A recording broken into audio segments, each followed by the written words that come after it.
How to ollie on a fingerboard. First, let's talk about the finger position.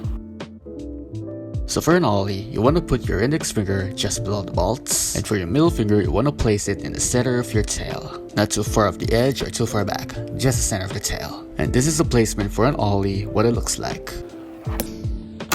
Now you get the finger position down, the next step is to learn how to pop. So when it comes to an ollie, you're gonna have those fingers in the right position. You wanna put more weight or pressing down to your middle finger really hard. And then that's when you pop and snap your tail to the ground. So when you pop your middle finger, the next step is you want to slide your index finger towards the nose of the board. So you're gonna slide your index finger like this, then lift your middle finger up higher that allows you to level out of the board. Pop and slide, level out of the board, land it, and roll away.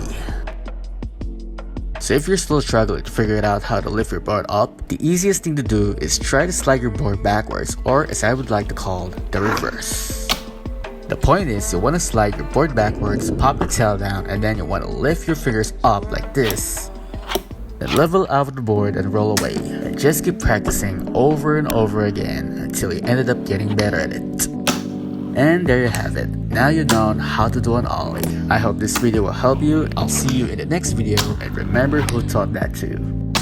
Itachi Han. You're welcome.